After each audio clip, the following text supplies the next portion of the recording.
नमः पार्वती पतये गोविंद नाम संकीर्तनम। Once again, happy to see you all here for Katha Shravanam, Srimad Bhagavatam. So we'll start with the invocation, with the prayer. Shuklam Vardaram Vishnu Chaturbhujam Prasannavadanam Dhyayet Sarva Vighnopashantaye. Gurur Brahma, Gurur Vishnu, Gurur Devo Maheshwaraha, Gurur Sakshat Parabrahma, Tasmai Sri Guruve Namaha. गुरुवे सर्वलोकानां विषजे भवरोगिणां निधये सर्वविद्यानां दक्षिणामूर्तये नमः. தென்னாடுடைய பெரியவா போற்றி, எந்நாட்டவர்க்கும் இறைவா போற்றி, சர்வஜ்ஞா சர்வவ்யாபி பெரியவா சரணம், மாயப்பிறப்பருக்கும் மகா பெரியவா அடி போற்றி.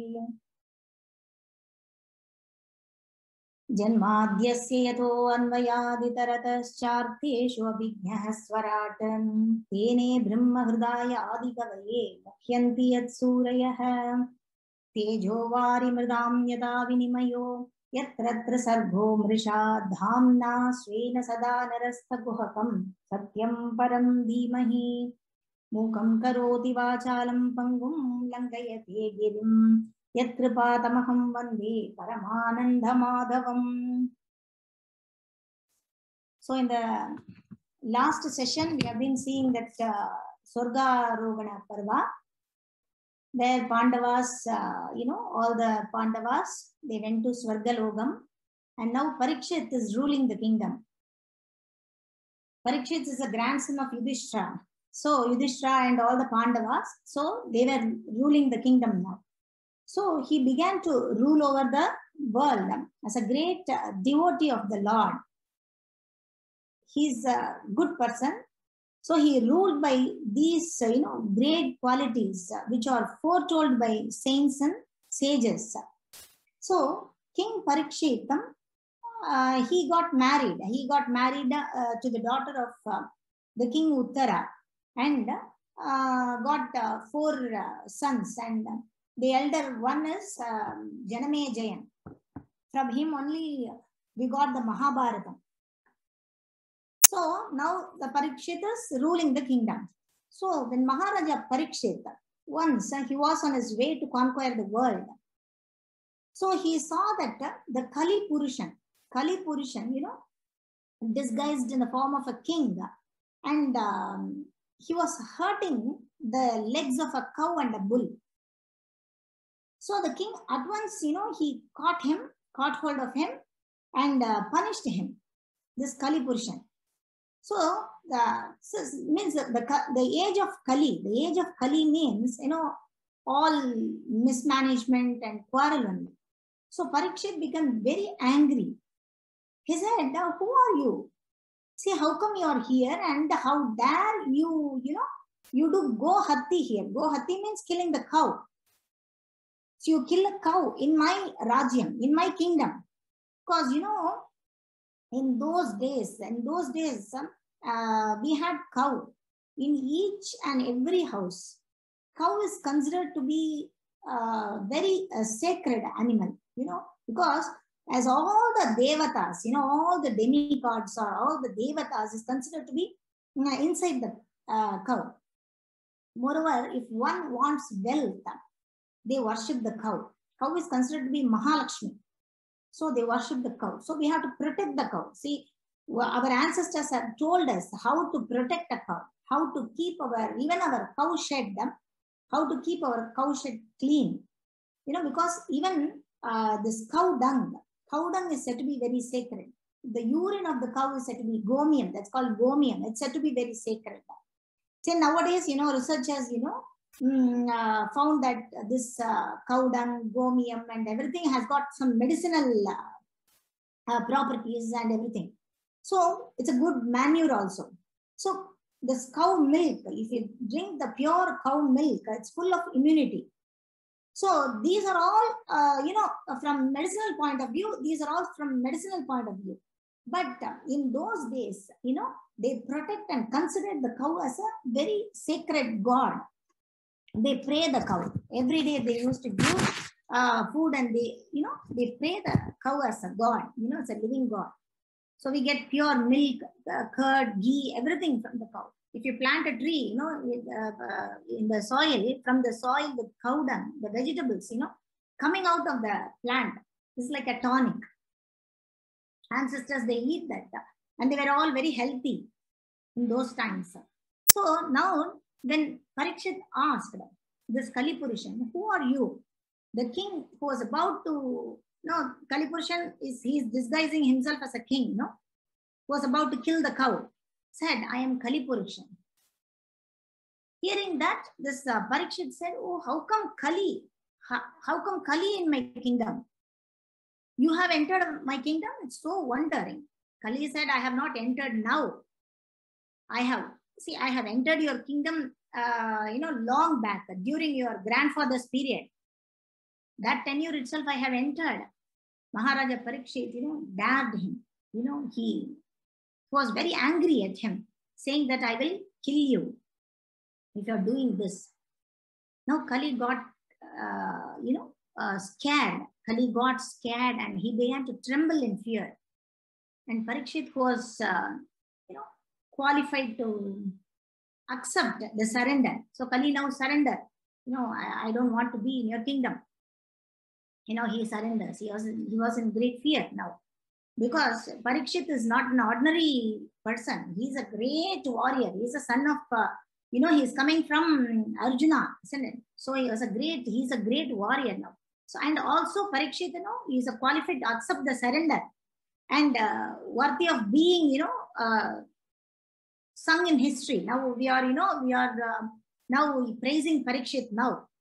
So he did not want to kill this poor surrendered, though he is capable of fighting 1,000 men with one hand. Parikshit can do that. Parikshit can fight 1,000 people with one hand. But he compassionately, you know, he was kind to the poor fallen Kali. So since you surrendered yourself with folded hands, you need not fear your life. I'm not going to do anything.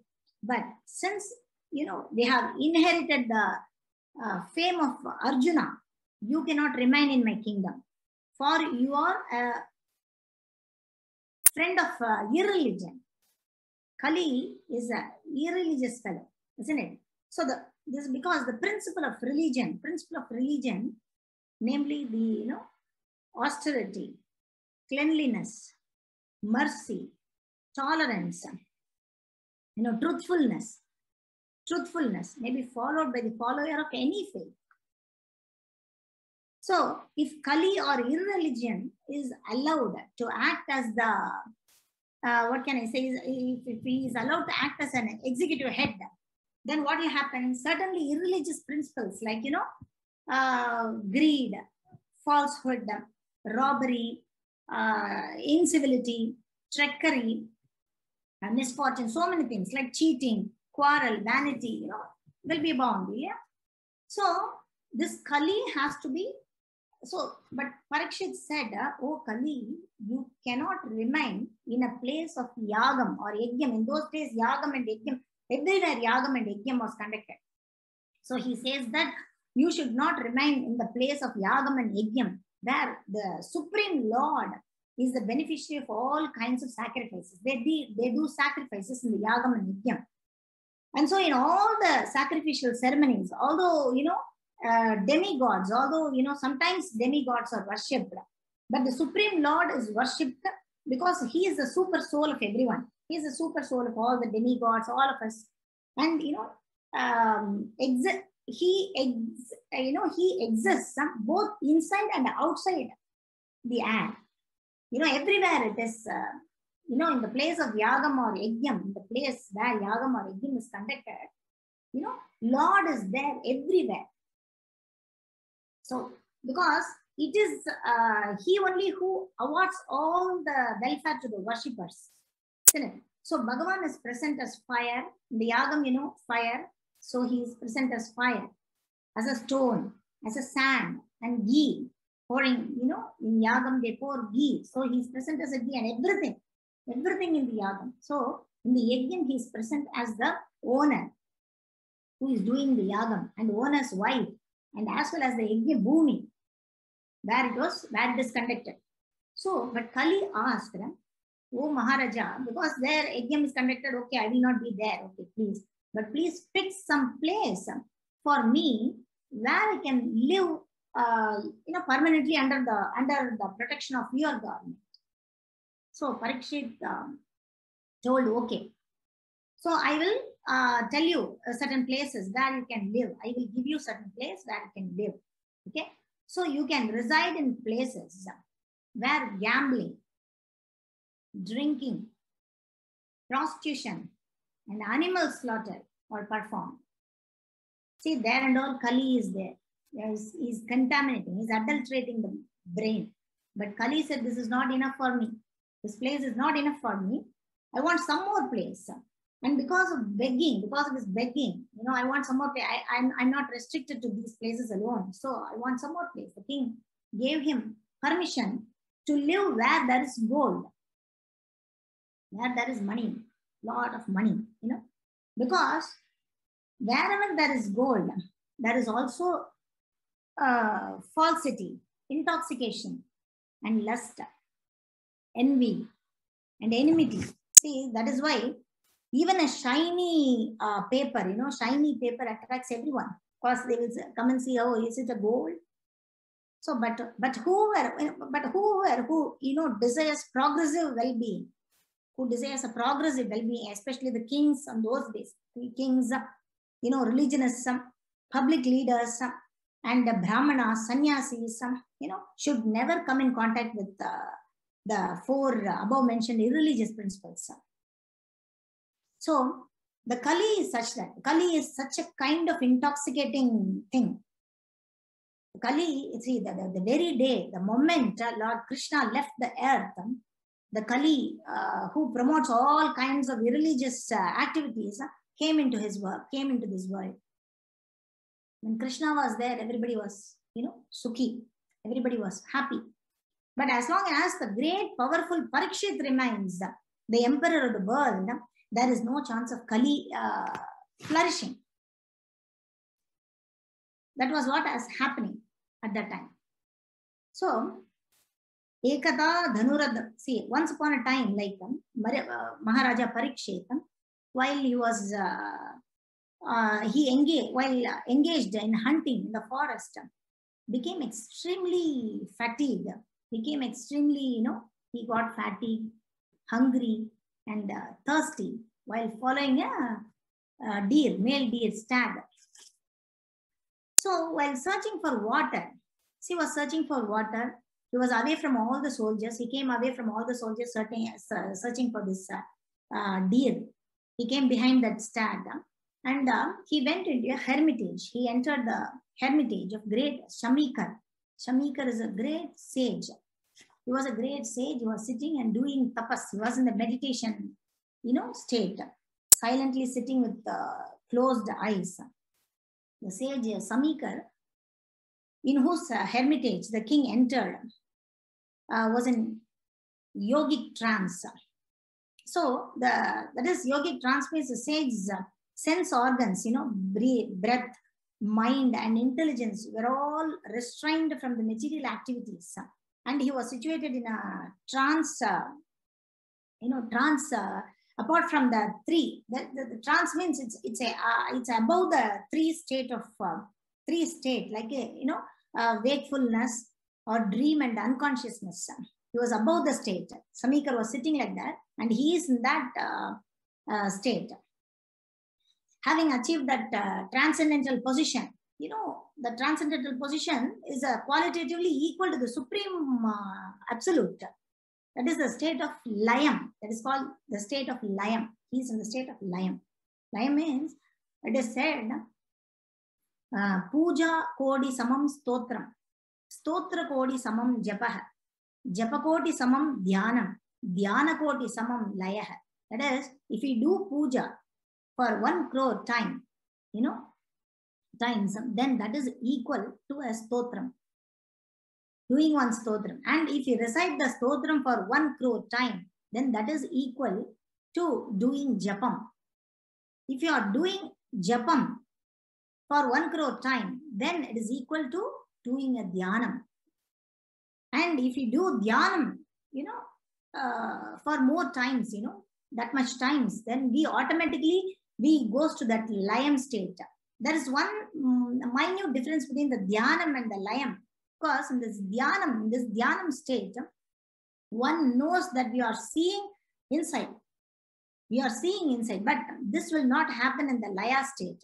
So if this Samikar was in that state, in meditation, he was covered with the skin of deer, stag with jatamudi, and jatamudi means what to say that, the hair becomes, the elongated and compressed hair was scattered all over him. And he was sitting in that state and doing meditation, like, he is in the laya state. But the king entered the kingdom, that means the hermitage. He entered into the hermitage of this Samikar Rishi, and he was very thirsty. He was completely dry and thirsty and asked him for water. He shouted for water. He screamed. The king, somehow he felt angry. Somehow he felt angry and neglected, thinking he was not received by any formal welcome, because he's a king. A king has to be welcomed by means of, offering a seat, place and water and everything, isn't it? So, but this king is not like that. For a king like Maharaja Parikshit to become angry, envious, especially at a sage or a Brahmana, was undoubtedly unprecedented, because it is never done. It's not, it's not known before like that. So in this case, Parikshit became angry and envious, at the stage, due to the hunger and thirst, by the will of Lord, because he is not such a person. The king, he is not such a person to become angry to a Brahmana like that. He's a very pious person. He's a very religious person. He's a God-protected person. So he will not become angry like that. But it's a will of Lord that he became angry at that time. So the king thus treated the sage tit for tat, although he was never accustomed to do such silly things. So he thought that he was insulted. I'm shouting, I'm shouting for water. But this sage was simply sitting, shutting his, closing his eyes. Whether he's acting or whether really he is in a meditation. See, he never wanted to test like that. But since it's a will of Lord, he started testing like that. What happened is, he picked up a lifeless snake there, with his bow, and angrily placed it on the shoulder of the sage. He thought that, snake means everybody will get frightened. Everybody will get scared. So might be if the sage is acting, sitting like that with the closed eyes, he might open his eyes seeing the snake. He thought in that way, because see, everything is due to this Kaliyun. Even for Raja Parikshit, So what he did is, he placed the snake angrily with the shoulder of that sage, and he returned to his palace. So, Tasya Putro, the Tejasvi Viharan Balako. See, the sage, the Samikar, had a son. His name is Shringi. He was near some garden. He was picking some darbai and all, and he was playing with all the friends. He was all powerful. The Shringi itself, the Shringi, son of Samikar itself, was very powerful. Being a Brahmana's son, being the Samikar's son, he was playing with other boys. He heard the father's distress. He could see from Jnana Dishti that something has happened to his dad. He could see that, this Parikshit has placed a dead snake on the shoulder of his dad. So his name is Shringi. And he thought, how sinful is this ruler? The ruler is doing some papam. He is doing a sin. My dad is such a sage, such a powerful sage, and he has done this papam. So the son of the Rishi, this Shringi, his eyes, he got red hot in his eyes with anger. He took the water from the river Kaushika. He took the water while, speaking with his playmates. discharged the following thunderbolt words. The words like, he is giving a sharpam, he's giving a curse. Like the words coming out from Shringi is like thunderbolts. Like he shouted, he said, the Brahmanasan cursed the king. See, on the 7th day from today, a snake, Dakshakan, will bite you. The most wretched one, the most wretched one of that dynasty. This king, he is pointing out to the dynasty of this king, means the Parikshit, Maharaja Parikshit. He is pointing out to Maharaja Parikshit and say, because of having broken the laws of etiquette by insulting my father, so I am cursing you. So he cursed this Shringi, he cursed Maharaja Parikshit like that. And thereafter, the boy returned to the hermitage. He saw a snake, a dead snake on his father's shoulder. And out of the grief, he couldn't take it. He couldn't take that scene. And, and out of the grief, he cried very loudly. So, Shringi's father, Sage Shamikar, he woke up, he wake up from the state of Samadhi. He was in the Samadhi. So he wake up from the state of the Samadhi and saw his son standing before him. The father, heard from the son or from the Jnana Dishti, because he has also got, he is a very great sage. So he could see whatever has happened. So he saw from his Jnana Dishti that the king has been cursed. He did not congratulated him. On the contrary, he began to repent. The Samigar began to repent, saying, oh my boy, what have you done? See, what a sinful act was this. Was done by my son. He was so worried. He became so worried. He said, oh my boy, your intelligence is immature. And therefore, you have no knowledge that the king, who is the best among the human beings, he is the most best amongst the human beings, is as good as the personality of the Lord. Is as good as the personality of the Lord. He is very pious. He's a very pious king. How could you do that to a king without knowing anything? So, actually, this Parikshit was directly protected. He was directly protected by Lord Krishna himself. Such a person, such a good person, such a pious person, and he was cursed. Then what will happen to the kingdom? What will happen to the people of the kingdom? See, he said, you have cursed this king without knowing, without immaturely, with your immature intelligence, you have cursed the king. But what will happen to the people? What will happen to the people of this kingdom? So the path of progressive Vedic religion, it will decline. Vedic civilization will come down as you have, cursed the king. This is going to happen. The Varnashrama Dharmam will decline. So the qualitative caste system and the orders of life are scientifically planned by the Lord. It's not so easy. It's planned by the Lord, and the great, the rishis and everything, this will decline. It's completely will break. So he got the Emperor Parikshit, he's a saint.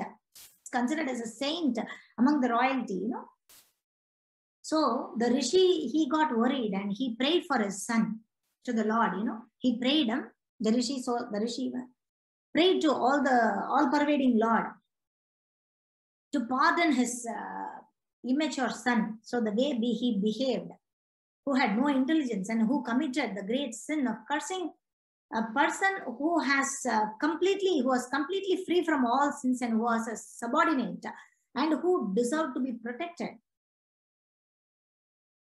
So he has cursed such a king. So he asked his son immediately to go to the kingdom and tell him what happened. Okay, tell Maharaja Parikshit what you have done to Parikshit. Go and tell.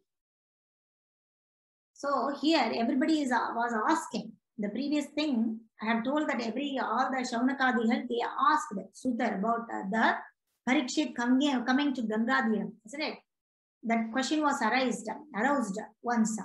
So now Sutar was telling, that sage Sutar, he told, while returning home, this king Maharaja Parikshit, he felt, he put that, that dead snake on the shoulder of Samikar, and he returned back to the palace. So as soon as he returned back, he was returning back, the king Maharaja Parikshit, he felt that the act he had committed, against this faultless and powerful Brahmana was very heinous and very uncivilized act. So consequently, he was distressed. So Maharaja Parikshit know all this, and thus he concluded that his insulting Brahmana was certainly to be punished. He has to be punished in some way or the other. He has done a very uncivilized and heinous act. He thought that he has to be punished some way or the others by the laws of the Lord. And he was expecting something, very difficult. Something very difficult. This punishment, he thinks that this punishment, it should come immediately to him in the very near future. So he was sorrowful. He was completely sorrowful. He says, I am uncivilized and sinful due to my neglect of a Brahminical culture, good consciousness, and cow protection and everything. So therefore, I wish the punishment should not be very simple. I wish that my kingdom, my strength, my and riches, everything burnt up immediately by the fire, by Brahmanas, wrath, so that in the future I may not be guided by such inauspicious attitudes. See, when the king was talking to himself, when the king was thinking about all these things, about his act of doing, how he insulted the Brahmana, that the sage Samikar and all, he was thinking. By that time, the boy Shringi came to the kingdom and told him about this curse. The king was very happy. The king prostrated before Shringi, before that boy, and told him that you are kind enough, you are a Mahan, you are really a Mahan, you are kind enough to say about this curse, tell about this curse, before itself. That is why they are all called Mahangal. Because they want us to know what we have done wrong. Even in our daily, day-to-day life, we can see, lot of our people, we used to break something. We used to break a glass, for example, we used to break a glass tumbler, and we used to shut our mouth. We don't want to tell anybody. And some other person will come there. They will hurt themselves, they will get hurt by this glass piece, and then our thing will be revealed. So what happens is the loss, this is because, this will hurt everybody. So if you reveal this, there should be a truth. If there is truth, there will be always a peace. That's why we are all called Asaddhal. Asaddhal means idiots. So they thought that they will be caught. They will be caught, and we won't reveal. If there is Satyam, truth, then there will be automatically peace. So Maharaja Parikshit was very happy. He accepted. He immediately decided that now onwards it's only Gopala Seva. Gopala Seva means service to the Lord. I'm going to do service to the Lord. No service to the family. No service to the kingdom. I'm going to leave the kingdom. I'm going to leave this family. I'm going to do now Lord service only, because only 7 days are left for me. So for this would be the cause of the indifference towards all the worldly things. So what happened? Maharaja Parikshit decided to go to Gangadhira. Gangadhira means banks of river Ganga. He sat down there firmly, and on the banks of Ganges, he sat down to concentrate. He did meditate. He meditated. He concentrated his mind on Krishna, Lord Krishna, Lord. So The Ganga water is also very pure, isn't it? Ganga water is considered to be the Ganges water. It's an auspicious water because it's considered to be the pure water which is mixed with the dust of the lotus feet of Mahavishnu, Lord, and the Tulasi leaves. So this, therefore, this water, sanctifies the whole three world, inside and outside, and even sanctifies Lord Shiva, Lord Parameshwara, and all other demigods also. So that's why consequently everyone who is destined, to die and take shelter of this river. So Maharaja Parikshit went to that auspicious Ganga river. This Ganga river, Ganga Dhiran. We say Ganga Dhiran, Chandra Chudan, Umakantan, Parameshwaran. He was holding this Ganga in his head. So this Maharaja Parikshit, he left everything, his Raja Chinnam, his crown, his golden crown, his armor, his wife, children, palace, and everything. He left Gangadhara. But everyone, there in the kingdom, because he's a very pious king, he's a very good ruler. A king has to be like Maharaja Parikshit, isn't it? So everyone there wanted him to, to retain him. But he said, no, this is my ultimate goal. This is my ultimate thing. Like, he's so sure about what he's doing. So he said emphatically that it's a Gopalan Sevai now onwards. It's going to be the service to the Lord now onwards. So he ran to the Gangadhara, leaving everything. He surrendered himself to all the sages and saints. So many sages and saints and Brahmanas are present in the Gangadhara. They are all in the banks of river Ganga. So he went there to the Gangadhara. He saw all the saints and sages there with folded hands, to show him a way to detach himself from this world without any fear and merge with the Supreme Lord. So, oh Brahmanas, he says, oh Brahmanas, just please accept me as a completely surrendered soul, and let Mother Ganges, the representative of the Lord, also accept me. In the same way, for I have already taken the lotus feet of the Lord in my heart. Because everybody is asking, everybody there, saints and sages, they see Parikshit and they are asking, why you are a great emperor of the world. You have come without anybody. You have come running and throwing all your ornaments and everything, and you have come like a sage, again a saint. You have come with nobody. How come you have come running like this? But Maharaja Parikshit says that, but I have come with one person. It's Lord Krishna in my heart. I have come with that. He told about his curse, and then you all continue telling, please, you all continue telling this, Bhagavad stories, Bhagavad Kathas, stories, and sing the glories, please. It's only 7 days left for me. I don't know what to do, what place to go, what to do. So please show me a good way, good path. So all the great sages and saints were present there, were assembled, there. They also praised Maharaja Parikshit, the decision of Parikshit, and spoke. One of the sages, he got up. He praised Maharaja Parikshit. He said, Vishnu is the only God. Mahavishnu, Mahavishnu, he is the only God. So pray to Mahavishnu. He is going to give you salvation, moksham. He is the person who can give. Another sage got up. He said, Vishnu is a Mayavi. Mahavishnu is only a Mayavi. So, don't pray to Vishnu. Okay, he said, Parameshwaran is the supreme God. Parameshwaran is called Asutoshi. Asutoshi means whatever you ask, he will give. So, pray to Parameshwara. He is the only God. So, another Rishi got up. He said, who has seen Vishnu or Shivan? Have you all seen Vishnu or Shivan? No. But Surya Devan, Suryan is a Pratyaksha Devan. So, pray to Surya Bhagavan. Pray to Surya Bhagavan.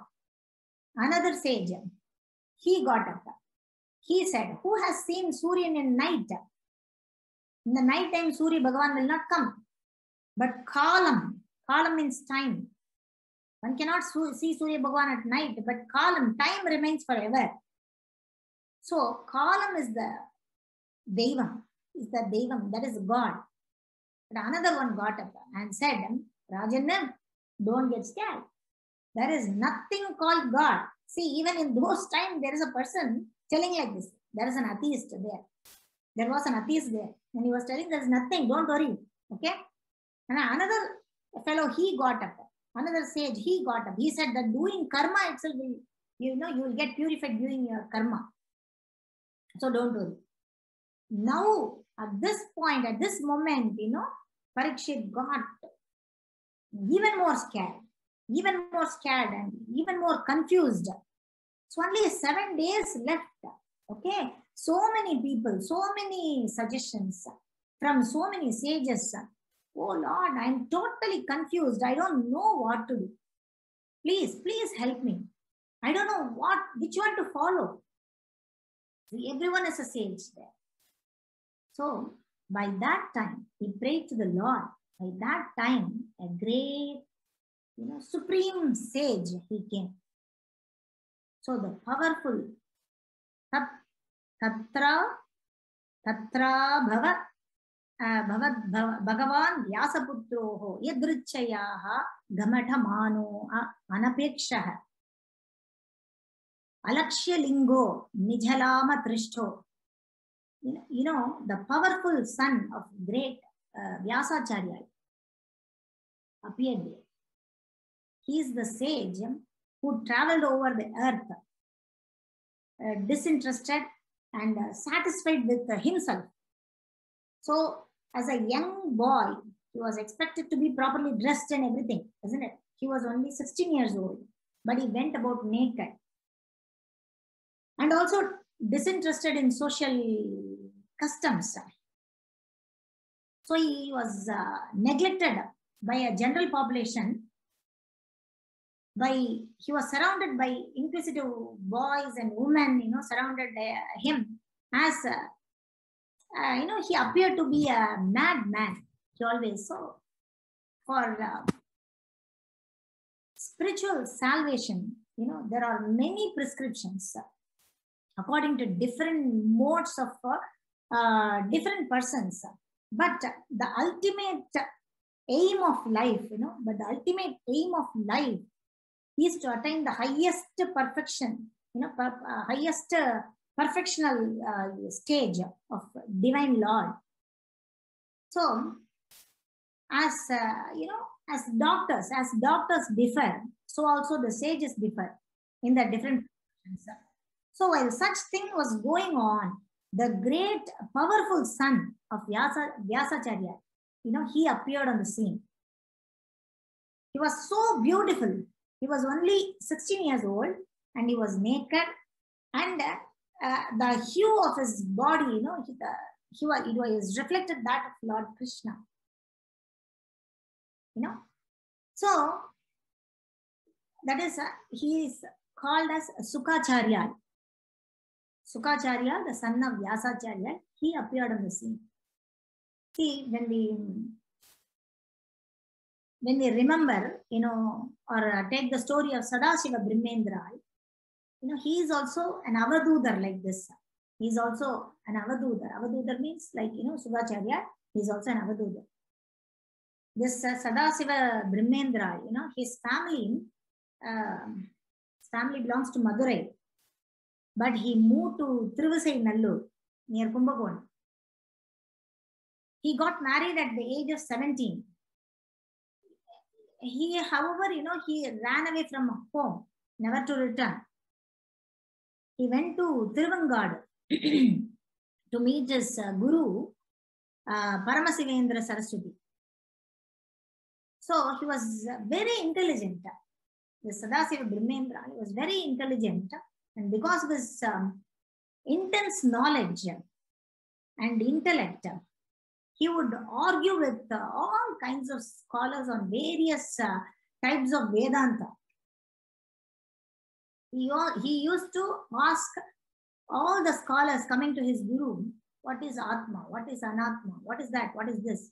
About the Vedanta questions he used to ask. Invariably, he would defeat the scholar because of his intellect, and he was an intelligent. So one of the defeated scholars, he never these scholars to meet Paramasivendra. So one of the defeated scholars, he went and complained to his guru about Sadasivan's behavior, Sadasiva Brahmendra's behavior. So his guru called him and asked a simple question like, see, you are shutting down the mouth of others, but when will you shut your mouth? See, this is a simple question, but this simple question brought a sea change in his attitude. So he discarded all the norms of accepted behaviors and he wandered naked. Sadasiva Brahmendra, he left everything and, and he went away. So the guru got, slightly he got disturbed and he wanted to see where he has gone. The Shishya has gone. So he asked another disciple. And he said, follow this, where is this Sadasivam gone? So just go and search Sadasivam. So he went there. The guru inquired about him and, got the answer as his disciple had gone insane. Then again, he asked his disciple to check him, to check on him and what he says.